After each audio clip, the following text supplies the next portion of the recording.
हजरत अली ने फरमाया, बच जाओ, रोटी की बद दुआ आपका नसीब तबाह कर देगी। ये कब बद दुआ देती है, हर शख्स जान ले। रिस्क इंसान को किस वक्त बद दुआ देता है और क्यों बद दुआ देता है, इस हवाले से हम आपको हजरत अली राजी अल्लाह ताला अन्हु के फरमान के मुताबिक बताएंगे और ये भी बताएंगे कि रिस्क की बद दुआ से इंसान पर कब मुसीबत और कौन सा अजाब आता है, और रिस्क की बद दुआ से बचने की क्या तदबीर है, ये भी आपको बताएंगे कि रिस्क की बद दुआ के मुताल्लिक हजरत अली राजी अल्लाह ताला अन्हु का फरमान किया है। लेकिन पहले आपको अहादीस नबवी में से एक वाकया सुनाते हैं जिसका ताल्लुक हजरत अली के फरमान के साथ है। ये वाकया आप सल्लल्लाहु अलैहि वसल्लम के दौर का है। रवायात में आता है कि एक शख्स आप सल्लल्लाहु अलैहि वसल्लम की खिदमत में हाजिर हुआ और अर्ज करने लगा कि या रसूल अल्लाह, मैं बहुत गरीब हूँ, मुझे कोई ऐसा अमल बताएं कि मैं अमीर हो जाऊं और मुझे गुर्बत से नजात मिल जाए। तो आप सल्लल्लाहु अलैहि वसल्लम ने उस शख्स को कहा कि चावल खाया करो। तो वो शख्स ये अरशाद सुनकर चला गया और कुछ देर बाद एक और शख्स आप सल्लल्लाहु अलैहि वसल्लम की खिदमत में हाजिर हुआ और कहने लगा कि या रसूल अल्लाह, मेरे पास उतनी दौलत है कि मुझसे संभाली नहीं जाती, मुझे कोई अमल बताएं कि मेरी दौलत कम हो जाए ताकि मैं उसे संभाल सकूं। तो उसको भी आप सल्लल्लाहु अलैहि वसल्लम ने ये फरमाया कि चावल खाया करो, तुम्हारा मसला हल हो जाएगा। वो शख्स भी कुछ देर बाद चला गया। तो बाकी असहाब ने आप सल्लल्लाहु अलैहि वसल्लम से अर्ज किया कि ये बात हमें समझ नहीं आई कि जो शख्स गरीब था उसको भी आपने चावल खाने को कहा और जो अमीर था उसको भी आपने चावल खाने को कहा। तो आप सल्लल्लाहु अलैहि वसल्लम ने फरमाया, याद रखो, जब इंसान चावल बनाता है तो उसे खाने में चावल का एक दाना ऐसा होता है जो कि अल्लाह की रहमत और बरकत वाला होता है। गरीब को चावल खाने को इसलिए कहा कि जो शख्स गरीब है वो थोड़े से चावल खरीद सकेगा और चावल बहुत थोड़ी मिकदार में पका सकेगा, और जब खाएगा तो वो एक एक दाना संभाल कर खाएगा और उस तरह वो रहमत और बरकत वाला दाना उस गरीब शख्स के पेट में चला जाएगा और ये उसके लिए उसके रिस्क में बरकत का सबब बनेगा। जबकि जो शख्स अमीर है वो चावल ज्यादा पकाएगा और जब खाने के लिए चावल निकालेगा तो भी ज्यादा निकालेगा और कुछ खाएगा और कुछ जाया करेगा। उस तरह से वो इस दाने को जाया कर देगा जो बरकत और रहमत वाला दाना होगा। लिहाजा उसके रिस्क से बरकत खत्म हो जाएगी और उसके रिस्क में कमी का सबब बनेगी। इस वाक़ये का ताल्लुक बराह रास्ते अल्लाह के इरशाद की तरफ है, जैसा कि अल्लाह ताला फरमाता है कि जब तुम अल्लाह का शुक्र अदा करोगे तो अल्लाह तुम्हारी उस नामत में इजाफा फरमा देगा, और अगर तुम नाशुक्री करोगे तो अल्लाह का अजाब सख्त है। और याद रहे कि शुक्र का ताल्लुक कदर के साथ है और उसकी नाकदरी करना नाशुक्री कहलाता है। और ये अल्लाह का कादा है कि जो भी शुक्र करेगा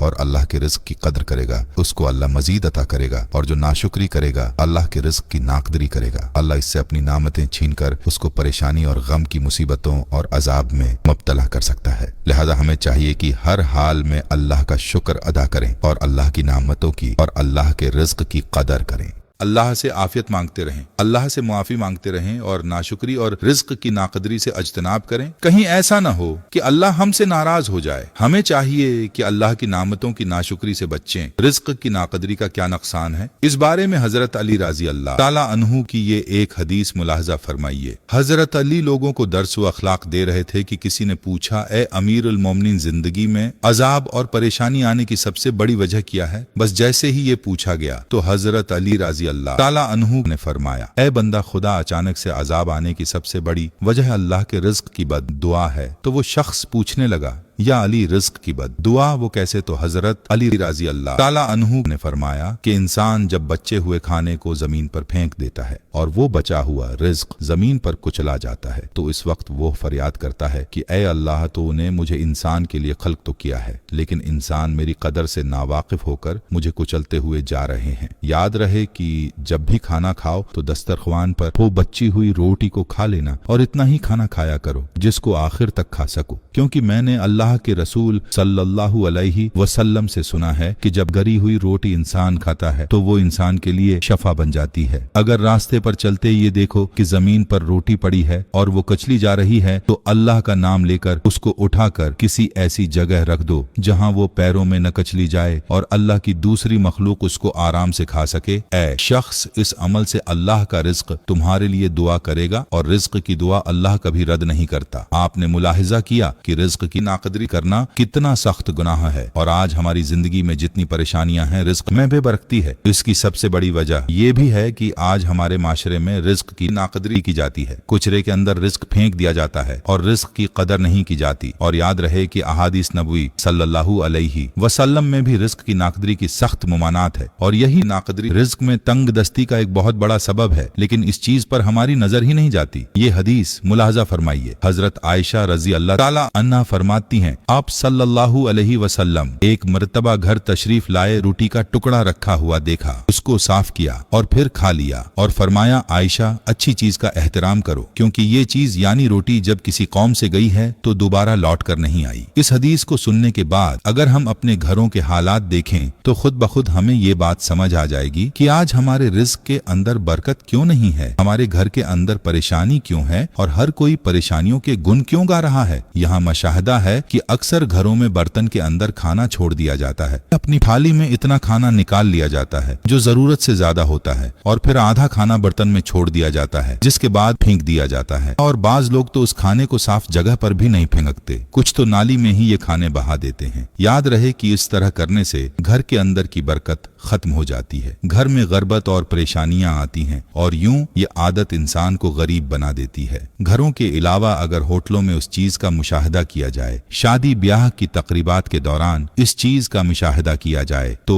इंसानी अक्ल दंग रह जाती है कि तकरीबात में खाने की किस हद तक बेकदरी की जाती है। अल्लाह पाक से दुआ है कि अल्लाह पाक हमें रिज्क की कदर करने की तौफीक अता फरमाए, आमीन।